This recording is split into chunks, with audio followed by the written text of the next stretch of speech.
Well, I want to welcome you once again to There's Always a Way podcast. And I want to encourage you, no matter what you're doing, buckle your seatbelt. That's all I can say. And you'll know exactly what I mean, because we're going to talk to one of the most straight shooting son of a guns that I've ever met anywhere on the planet. And I've been a lot of places. I've met a lot of people, and this dude is very unique. We're talking about Dr. Jeff Lovingood. And not only does Jeff Lovingood have his fingers on virtually every issue that teenagers have faced in the last 30 plus years. And not to mention that, he's ended up being one of the leading experts on helping churches and schools and sometimes even teams go through transition. So we're going to hear an amazing journey about a young man who spent he's not so young anymore. He was my youth pastor, in fact, so I'll get to all that. But anyway, in all seriousness, a young man who devoted his life to helping middle schoolers and high schoolers become successful, to be able to navigate those tough teenage years, navigate all the cultural tides that come and go, riptides and currents. He's done that now for all these years. He's been numerous schools and pro teams. We'll talk about, and sports teams, major collegiate teams. So we'll talk about that. But this is a guy, I've said for years, if you do youth ministry well, you can do anything. And here's an example. And of course, he's written a book that is one of the staples for anyone serious about youth ministry. So we're going to spend some time on that. But Jeffrey, before we start, and you live up to that glowing recommendation, before we start, I need to ask you the question we begin every podcast with. Jeff, with your background, and as high charged as you are, and as energetic and as passionate as you are, and all the places you've been, your education, etc., what's the first thing that pops in your mind when you hear the phrase or read the phrase, there's always a way? Well, it's a great phrase. Two is, if you know my background like you do, Jay, is here I was in the 7th grade, and my youngest son, who played football at the University of Tennessee, with no cracks from you, Jay, and about Tennessee football. But with that, my son likes to say that I redshirted 7th grade. And what that means is the second time in 7th grade, my English teacher, Nancy Ashley, was walking down the aisle there, and we were supposed to be reading this book. And she said, "Jeff, I want you to read this." And I couldn't read it. And she said, "Well, Jeff, I want to meet you after class," which will bless every 7th grade boy's heart, to meet his English teacher after class. Man. And then she called my mom, and she said, told my mom, said, "I'd like to meet with Jeff on Saturday mornings and talk to him about his reading." And which is another thing will bless every 7th grade boy, is to meet with his English teacher on Saturday mornings at her house. But Nancy. And you're on a roll. You're on a roll. Bless your heart. Nancy actually taught me how to read with dyslexia. You know, in those days, and I know you have some of the same issues. In those days, they would put you in special learning classes, LD classes, and not help you. My world, they made us ride the short bus and wear a helmet. I mean, you know, it was scary. And I don't mean to poke, but that was kind of the way we were treated. It was a death. That's one reason why, Jeff, I think personally, maybe I'm trying to excuse some of my poor decision making and my conduct, but I really feel one of the reasons I've spent so much time trying to be the class clown and always high is I wanted my friends, my peers, to think Jay's too cool for school. He just doesn't care. He doesn't need it. Right. Rather than, bless his heart, he's too stupid. He can't read. And Right. I'd been called dumb and stupid all my life by stepdads and different people on jobs or whatever. So I've always felt like you were a brother in about 10 ways, but somebody that's gone through what you went through with dyslexia, and then I see how God's greatly used you. You know, it's amazing, Jeff, how the Lord can take a weakness and somehow make us stronger in some other areas. Sure. Well, they think there's a way and nobody thought I had a way to even make it through middle school. But I had a lady that believed that I was intelligent. See, the fact of it is, I've come to realize Mr. Gardner writes a book from Harvard about measured intelligence. There's 7 measured intelligence. And we do school for about 2 measured intelligence. One, if we're logically sequential learners and we can take a test well, then we can help schools get grant money, and then we're going to be promoted well, if you will. But here's a phrase that I've learned. Every student, everybody is intelligent. We just got to figure out where. And they didn't think I would make it through middle school, much as high school, college, grad school, and get my doctor's degree. And what happened was I had a lady that believed that there was a way with me. Big time. And I think if we did student ministry, and then there's a way and build a relationship with churches and teams, and looked at everybody like, hey, God's wonderfully made them intelligent, if you will. And there's a way with them and with the organization. We just got to find the way. Then what can really happen? Wow. Well, you've illustrated it, and that's a great example. Jeff, there's a gentleman I promise you've never heard of. All right. I promise you, because he is an astronomer many, many years ago, turn of the century, early on. And he found a planet no one else had ever seen before. So he's got that going for him. But his name is Zwicky. And Zwicky had a phrase: everyone is a genius. Absolutely. And the first time I heard that, I thought, well, man, where was he when I needed him? I mean, but think about that. If we would look at people, whenever we spend a lot of time with students at student leadership. You certainly have been a huge asset to not only student leadership, but the Lift Tour, helping us launch that.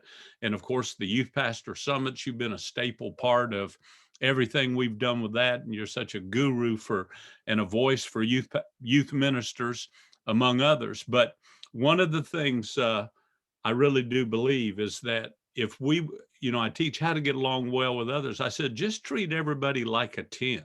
Right. And it eliminates any, well, should I do this? No, just if you believe somebody's a 10, you're going to have a few minutes for them. You're going to be gracious. You're going to say, hey, man, can I do anything to help?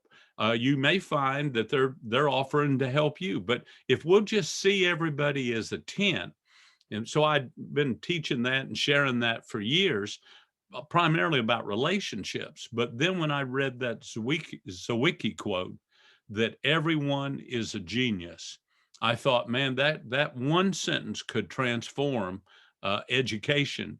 And I love the way you just simply said, if everybody would understand that, it would transform youth ministry as well. Well, totally. Because what happens is, Jay, we do church like we were taught in school. And if I do church the way I was taught in school, most of the way that we teach in church are for logically sequential learners. You sit still as I instill. I don't know about you, Jay. I got a pretty good read on you. If that's the way they're going to teach you, or that's the way they're going to teach me, I'm checking out. It's all over but the shouting. Absolutely. That's why I think we got to realize that when we teach students like we were taught in school, so many students bail out because they're bored, because we're teaching them not the way they learn. Right. And it's another language. It's almost like you're speaking Mandarin to them. Absolutely. So if we could assess, get this, if we could assess how students learn sooner and match them up with their teaching, someone to teach their style, the way they learn, if you will, right, then, oh man, I like this. I'm successful. Because I'll tell you one thing about us as Americans, as human beings, we like to win. And if I'm successful, man, I want to be a part of that. But if I feel like I'm a failure or I'm bored with it, I'm checking out. Jeff, for a long time, and I don't brag about this, but I was first chair in almost everything. First chair. They always put my desk right beside the teacher's desk. Right. So I'm first chair in every class. So well, that's better than being out of the room. Hey, trust me. Well, Jeff, let's go. There's so much I want to pick your brain about. You're such a great resource for businessmen, businesswomen. You're such a great resource for parents, especially for pastors, youth pastors, and folks that are going through transition. So let me start with a couple questions that I can ask you that I may not be able to ask very many. Yes, sir. You served under some of the greatest, best known, some of the most highly effective leaders. Right. So let's talk about a few of those and what you learned from them, or maybe what opportunity they gave you. Yes, sir. By the way, I want everybody to know Jeff started out in Cleveland, Tennessee. Right. And that's where he, made his decision for the Lord, began to, and, was a student. Then he goes back to Cleveland, I think, to be an interim for a while to help them in a time of transition in youth ministry. Or did you go straight into Well, youth the ministry? crazy thing, Jay, is this. I was 8. My dad had passed away when I was a senior in high school. And so here I was, I grew up pretty relatively poor and not academic. I was academically challenged. And so Gene Mims, who later became the vice president, I think, of Lifeway, Right. or the old Sunday school board at that time, with Jimmy Draper was the president. He was the pastor here. And we were in between youth ministers. Jim Gibson, who went to work with Bailey Smith at First Southern Dale City, he had left, and then they hadn't got a youth minister. And so here I was, an intern at 18, 19 years old, and I became the student pastor. In your home church. In my home church. And so I was like way over, man. I went and played football and baseball at Carson Newman for Ken Sparks, who is the 5th winningest coach of all time, past Bear Bryant, and learned a lot about him, about leadership, and learned a lot about finding the way, if you way, or a way where there seems to be no way. In fact, I went through a 5-hour knee operation, came out of that surgery, and I was by myself. And my mom couldn't be there because she was trying to figure out without my dad, and my dad was gone. Coach Sparks actually came and picked me up, and I lived with him, and he taught me a lot about leadership as I was in college, and very successful. We won 3 out of 4 national championships when I was there, not because I was a great player at all, but he taught me about finding a way. Wow. And how some things, waking up in the morning, realizing that you're going to serve this day as unto the Lord, then it's unbelievable how you'll find a way. Big time. And there's no telling what you're going to get the opportunity to do if we do what's at hand, if we do it well. Totally. And you think about it. I worked with Danny Wood right out of seminary, who was at Prestonwood. His first church was at seminary. Out of seminary was at First Baptist Ruston, who he later went to Shades Mountain. Right. Great guy. He surrendered to ministry late in life. He was with the Bell Company, and I learned so much as a 25-year-old guy with Danny Wood in my first church. And Ruston High School, I think, was number 1 in the country in football that year. Learned a lot about ministry and going for it. We'd meet every day. We'd play tennis. And you know what? I learned with him how to lead up to a pastor. It's like what you talk about a lot of time in SLU is how do you lead up, how do you lead across, and how do you lead under, is how do you lead up to a pastor by casting a vision with him on, this is why I think we should do this.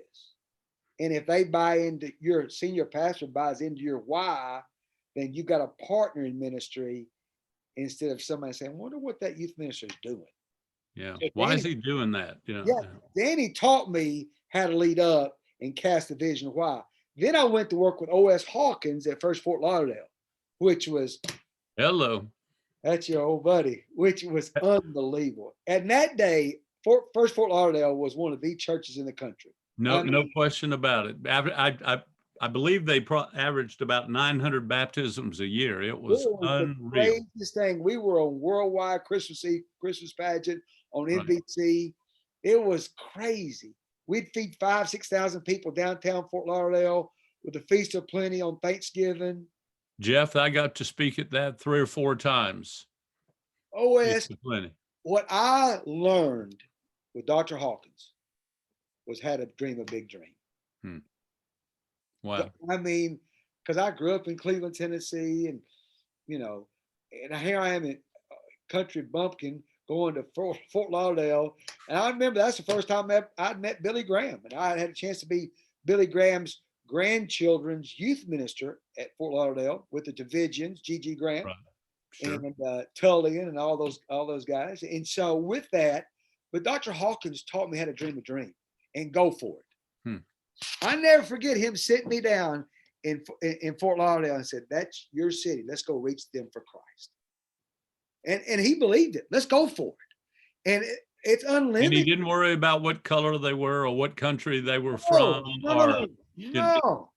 He said, "Let's go for it." And I'm like, this guy really wants to go reach these people for Christ. And I'm going to tell you something. I'm not sure. For he taught me that. And that's something that has been branded on my heart. Wow. Is that big picture. And also he taught me how to, Jay, he had taught me how to involve a lot of lay people in the process. For multitudes of people to have ownership in the process, so they're buying in, so they're on mission with you to reach people for the cause of Christ. Wow. So I learned from Danny how to lead up, the why. I learned from OS, hey, go for it, big vision. Then I came back to Cleveland, Tennessee at my own home church again as the youth minister. They were running about 25 or 30, maybe on a good day, 70. And I want to tell you something. Alan Lockerman was the pastor. And we partnered together and we saw our church just explode. And our youth workers, we went from very few youth workers to a ton. I never forget, we were baptizing right and left. We were people surrendering ministry. It was, God was doing something through not just me, but we. Here's where I coined this phrase when I was here the second time, basically. I'm not the student minister at First Baptist Cleveland. We are. Wow, I love that. And I never forget, the pastor looked at me and said, "We are." I thought I hired you to do it. And I said, "Well, if it's me, it's going to be very limited on what it could be. But if it's we, it's unlimited on what it could be." And so I said, the students are the student ministers, the parents, the workers, and us as staff, we're going to partner together to reach our students for the cause of Christ. Because listen, now this is a country statement for you, Jay. The cow follows the calf. Man, I didn't hear that a lot growing up in Miami and on the beaches of Florida, but thank you for that. We're going to reach a lot. We live in a kid-centric society. We're going to reach a lot of lost parents to their kids. I love that. Let's reach those kids. And you know what? The kids are going to love to come and want to come. And then we're going to reach a lot of lost parents through that. Well, Jeff, we're talking about techniques that are proven principles when they're able to transfer from the beaches of Florida, the Gold Coast, which is what that area is, Miracle Mile, all that kind of stuff, and all the glitter and the yachts, and I mean a lot of challenges, a lot of poverty as well. But you know, it's all in every city. There's the haves and the have-nots. But the Gulf Coast, the Atlantic coast there, an amazing but eclectic group. And so these principles work in Tennessee, in the hills, and then it works on the beaches of Florida. Right. Where else did you go? Well, I left here and went to work with, I think, one of the guys with the biggest hearts in the Southern Baptist Convention, and that's Ken Whitten. Wow. When I would agree with that assessment. When I was with Ken, I learned to have the heart of ministry. This loving people. And when I was there with him, I got to meet, I think, with one of the best brains, if you will, besides you, Jay, of ministry in the country. And you don't need to hurry past that point. No, go ahead. No. And that's Tim Heckquist. Oh, my soul. And so when I was in Idlewild, I get to spend a lot of time with Tim Heckquist, who before that was with Dr. Criswell and Joel Gregory at First Dallas, was with Dr. Rogers before that. No and then question. Helped kind of frame. I knew Tim through the years. Brilliant brain thinking. And then with Tim, we worked on this process that not a lot of people were thinking about. In fact, I wrote the strategy in 1996 or 97, right there with Tim, a next generation concept when nobody was talking about it. In fact, I had a chance to meet with some youth pastors across the country, and I was frustrated because student ministry was a silo to itself. And I'm thinking,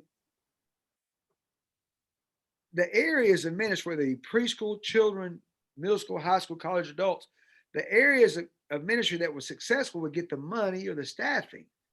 But what are we developing when they get to be adults? What are we getting out of that?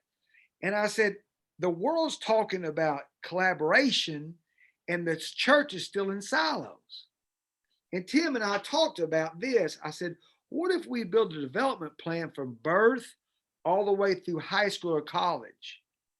And then that have a process of development and assess how kids learn sooner, and then they'll be successful. And then when they get out of high school, we have someone on a mission for Jesus.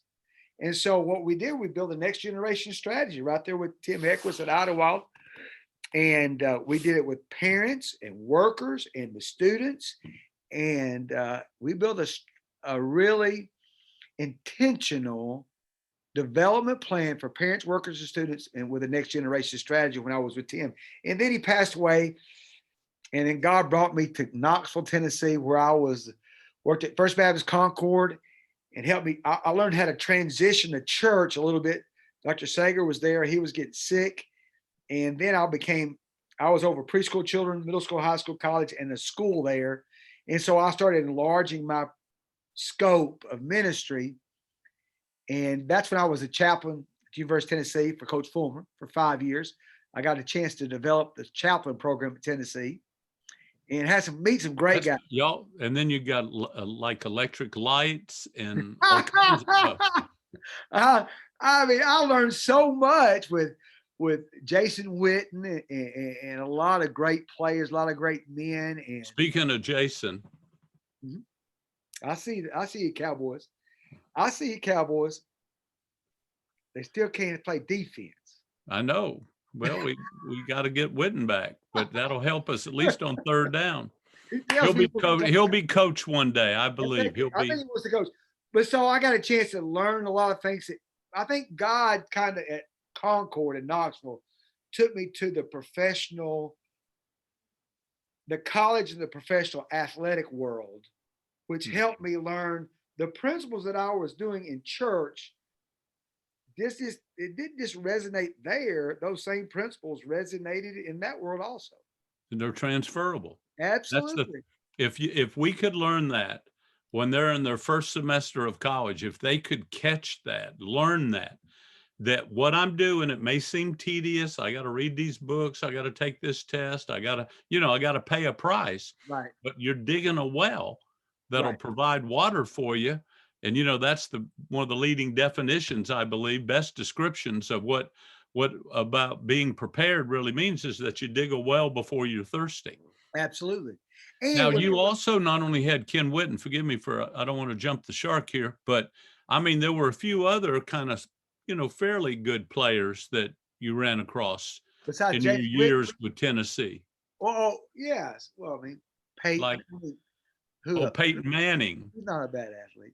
That's not bad. No, I never forget the time with Dante Starworth. This is a good little story right here. We were running a pro day at Tennessee, and Dante Starworth was supposed to be a third-round draft choice. And I'm standing beside Mean Joe Green, Dick Vermeil, and Steve Spurrier. When Spurrier was going from Florida, your Gators, to Washington Redskins. And Dante Starworth was getting ready to run a 40. And he took his tracksuit off, and Sean Payton, he just came with the New Orleans Saints, and they were running a 40, and here goes Dante, and they're all going like this with a laser. And I'm like, he just ran a 4. I mean, I know a lot of high school players say they run this.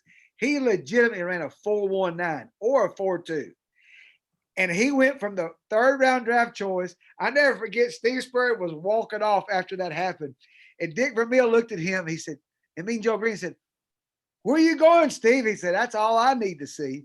And so the kid went from a 3rd round draft choice to the 6th pick in the NFL draft.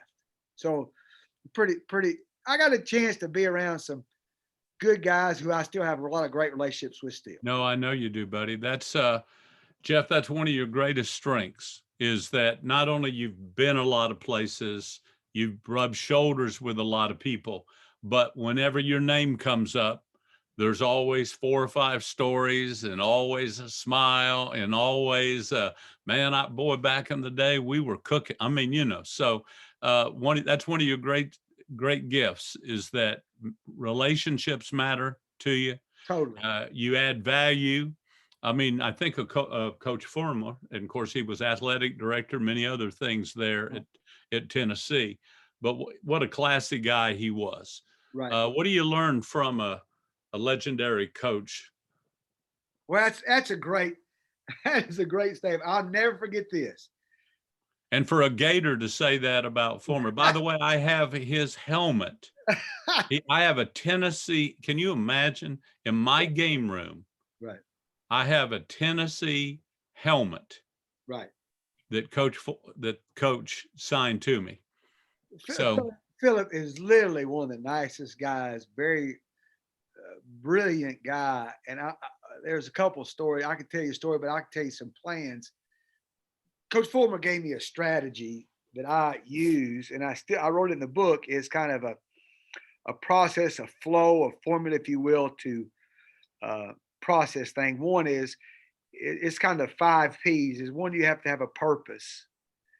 And what I mean by purpose is, a lot of times as leaders, we want to focus on how to do things instead of the why. We talk, and there's a book after that called The Big Why, but that was after Coach Foreman taught me these things. Basically, is right. Players need to know why, not just how. We spend a lot of times watching film or on practice fields, but why?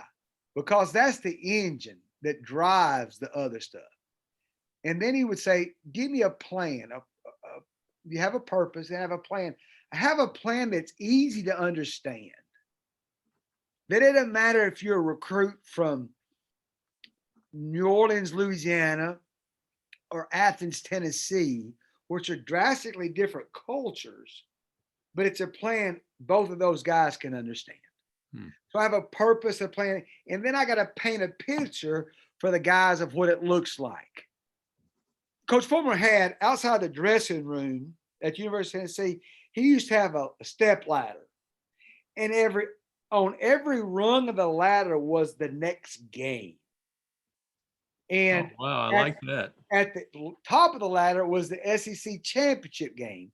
And the last rung Did you of the ladder, put Florida up there just for that run? It was usually the second game of the year. We played all besides when we beat you at the 9-11 game at the end of the year.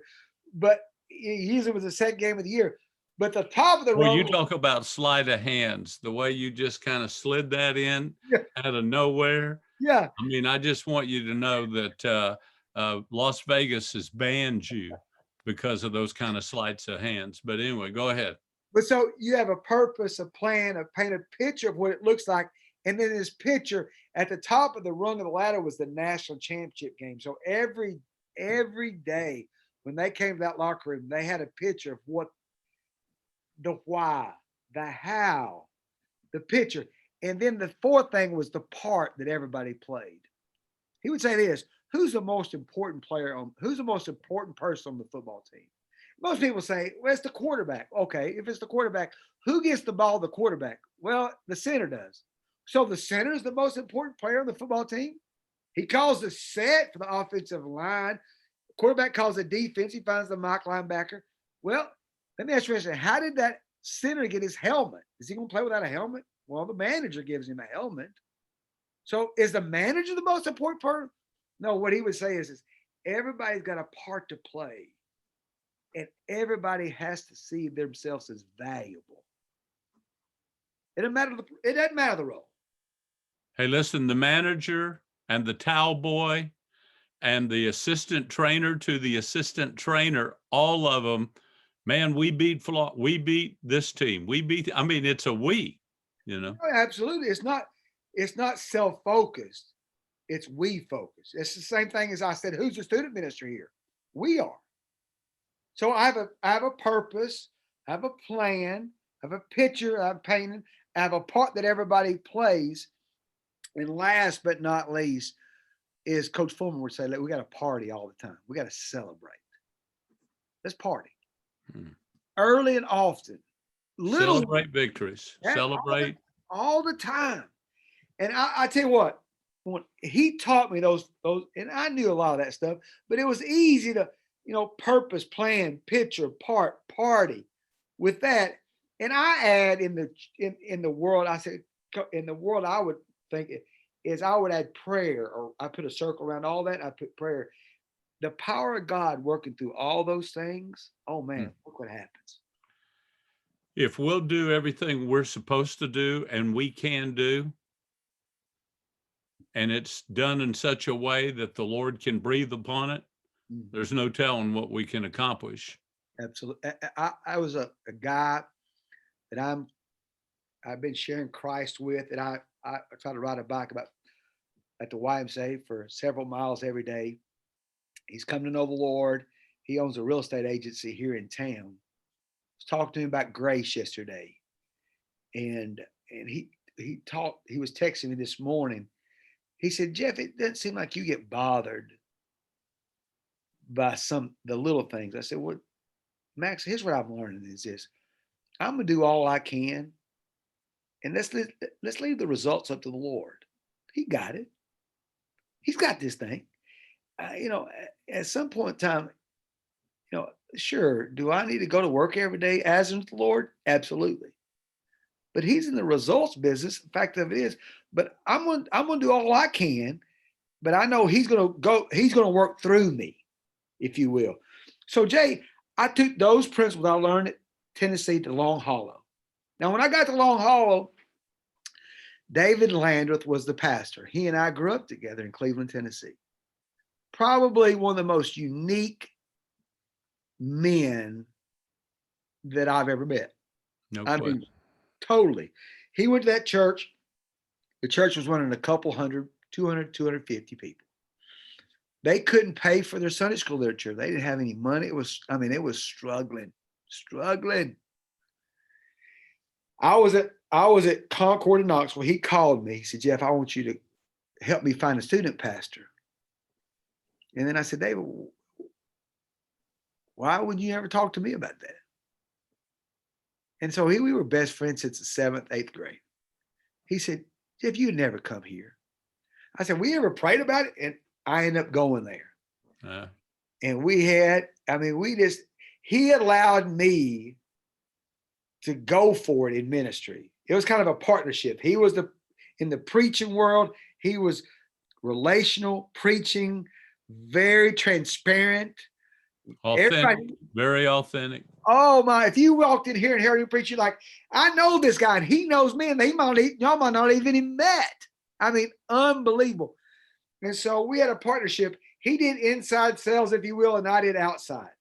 My job was, community relations, building relationships with working with the schools. Can you talk about that just a minute, Jeff? Oh, I'd love to. Because I want these youth pastors, youth ministers, I want pastors to realize that we have got to have a partnership, build a bridge to these schools. Totally. I'd love to have this conversation. I went to Beach High School. Frank Carwell was the principal. And I walked in to meet him. I think when you do schools, first thing you do is, as a young student minister, a lot of times we lead from the student up, because we're more the age of the students when we're in our 20s. That's the wrong way to do it, I believe. I think you lead from the administration down instead of the student up, because the administration will open or close doors for you. And so what I did, I went to meet Frank Carwell. They're great guys, old timer. I mean, he got his TV on and he's watching Fox News every night. He's a great Kentucky Wildcat guy, bigger than Dallas.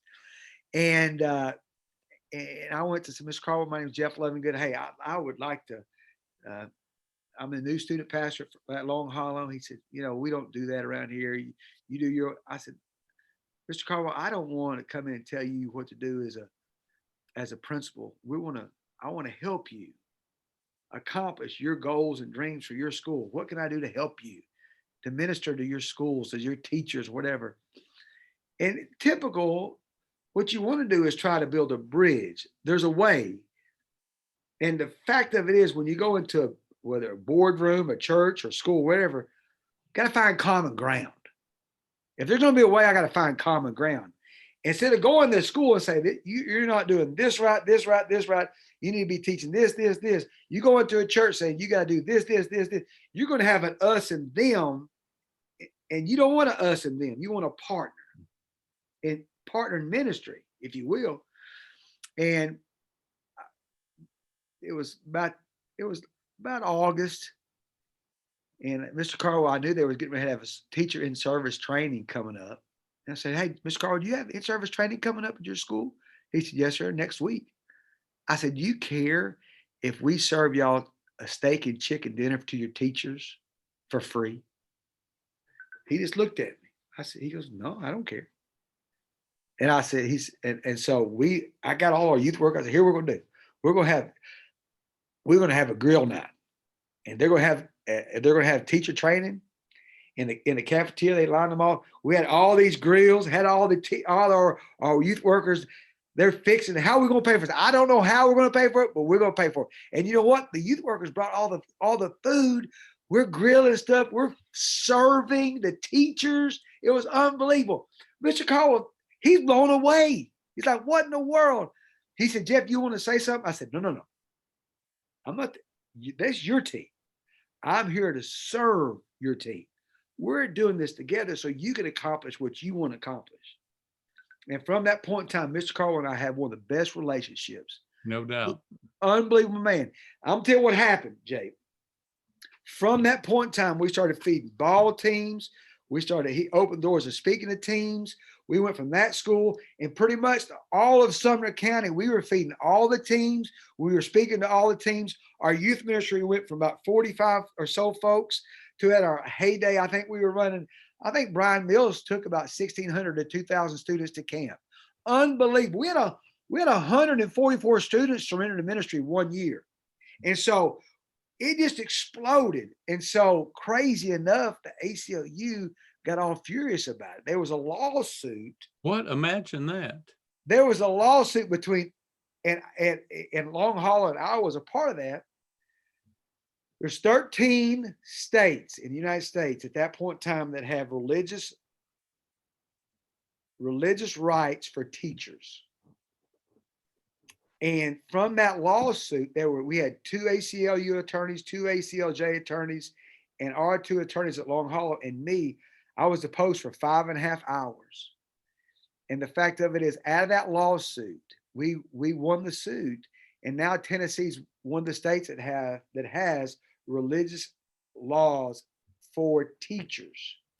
Because what happened, our principals, our directors of schools, they took up for us because they didn't see us as us and them.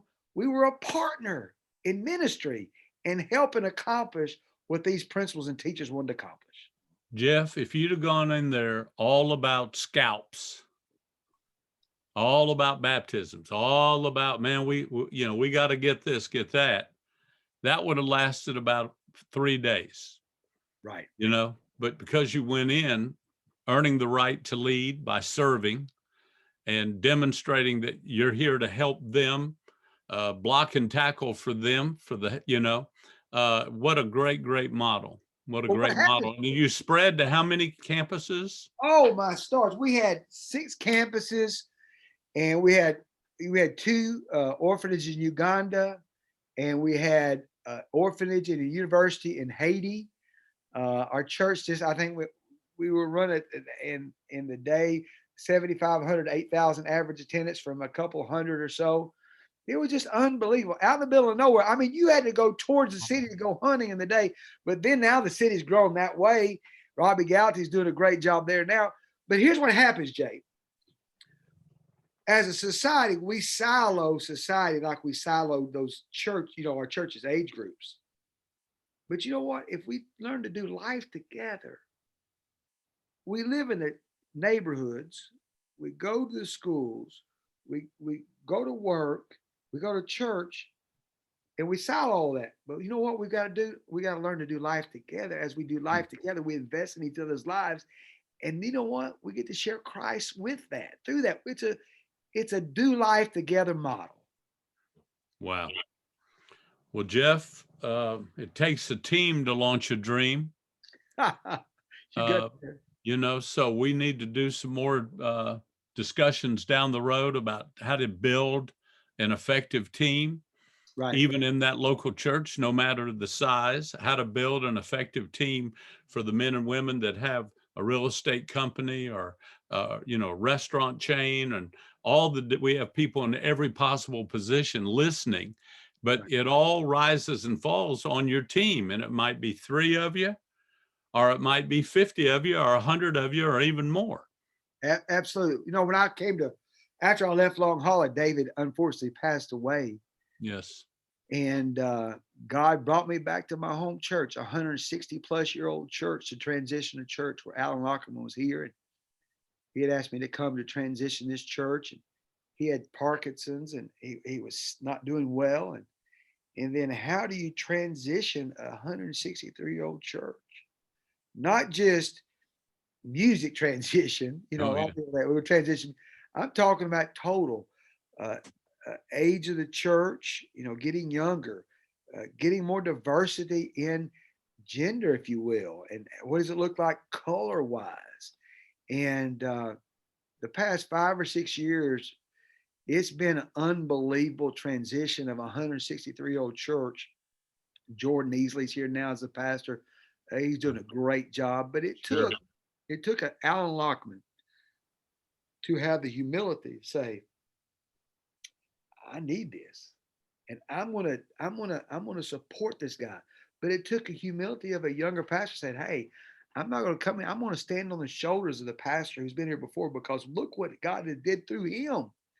And then, Jay, I think what we try to do here is this: make the people believe in themselves so much they become something they're not, if you will, because what you want to do is come into a church not pointing out, you got to change this music, this color of the carpet, whatever. You come in and you build consensus around the activity of God. Look what God's doing. And you celebrate the activity of God. And then the people start believing in themselves and believing in what God could do with them. And you know what? That transcends age. That transcends you saying, I like this song. I don't like this style. You know, you become not the consumer, but you become the guy who celebrates what God's doing through you and through us. And you know what? That transcends through business. You do that on a ball team. You do that in real estate. You do that whatever. If I'm reading a book right now by David Novak. It's called Taking People With You. Now, David Novak, Right. Yum brand. That's Pepsi, Taco Bell, KFC, those type of companies. He is the CEO of Yum brand. Very successful. He wrote this book, Taking People With You. It goes with, I'm going to find a way. Well, how do you find a way? Eisenhower, I got to do my glasses here. This is Eisenhower. Leadership is the art of getting someone to do something you want done because he wants to do it. Eisenhower. Now you think about what Eisenhower had to do in World War II with Montgomery, with Patton, with Omar Bradley.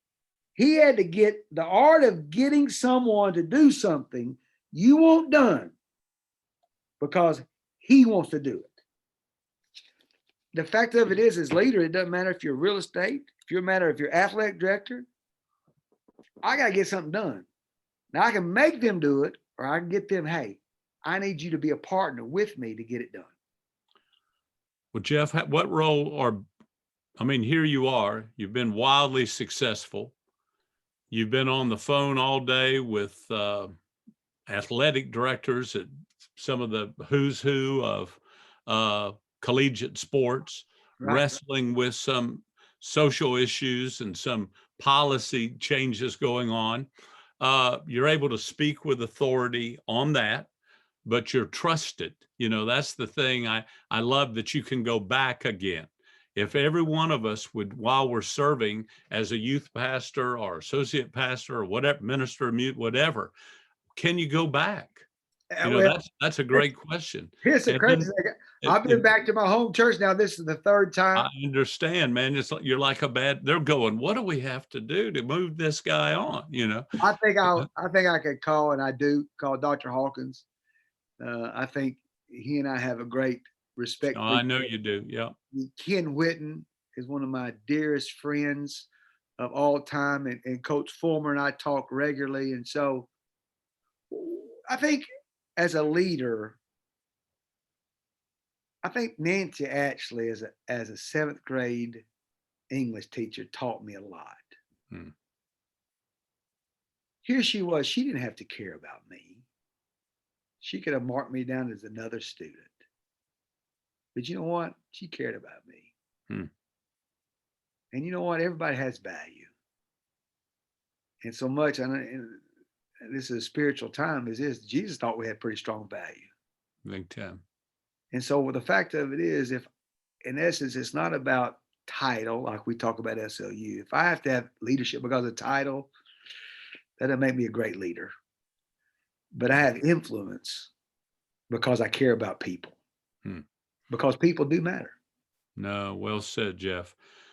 We've been talking to Jeff Lovingood, author of what I believe is must read for everyone who's serious, not only about reaching young people, but for teachers, for educators, parents, and of course, church leaders and those studying youth ministry. But those of you trying to build a team, it's called Make It Last, Proven Principles for Effective Student Ministry.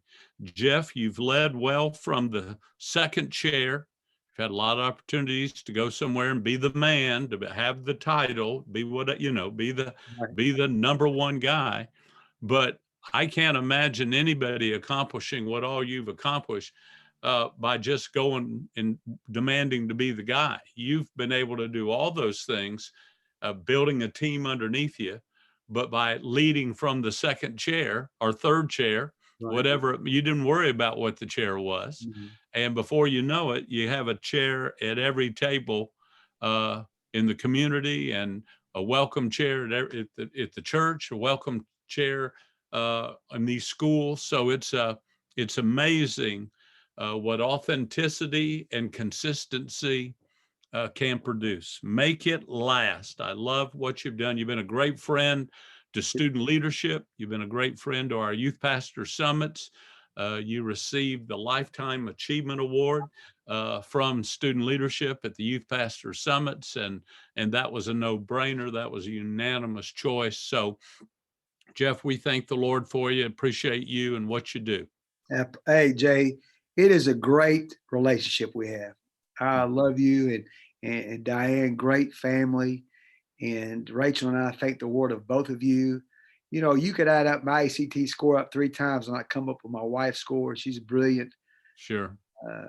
Yeah, We've all scratched our heads over that deal, but got 3 great kids and 3 great grandkids. you now. got 3 superstar kids. I'm telling you, man, It's fun. that's amazing. It's fun. And Brent and your team there, I can remember when Brent Crow and I were talking about, it used to be Leadership Rocks Right. day, and people say, well, we got other, I'm not going to mention other names, but there were other names that people were throwing out, this, do this. I said, no, you can trust SLU. If they want to do Leadership Rocks and reach people and train them and equip them, I'm standing with them. I'm standing beside them. And we're going to have we had the first. Long Holland Day had the first Leadership Rocks, I believe. Now it's a lift tour. Right. But all 3 of my kids went through SLU, and all 3 of them would say it was a huge impact and influence in their life. In fact, my son Trevor, who is now a pastor, associate pastor at First Baptist Concord in Knoxville with John Mark Harrison, I never forget, he was struggling in his ACT. I think he made a 21 on the ACT in the reading part, and then Pat challenged him to read. And if you're gonna be a great leader, you need to be a great reader. And he started reading. He raised his ACT score up to, I think, a 31 or 32 in reading, and just the impact in leadership and the places that they went, the people they met, the place they went, the things they read, the things they memorized. Oh my stars, Jay! If you go to the Louvre or Rodin's garden, and you look at the thinker, and you're processing eternity and all those things that my kids got to do, they're using that in the Senate, where my youngest son is, to operate on someone's brains, where my daughter is, to be at a campus pastor where my oldest son is, in those areas. And SLU's made a huge impact. Well, thank you, buddy. We sure love being able to work with parents like Jeff and Rachel Lovingood.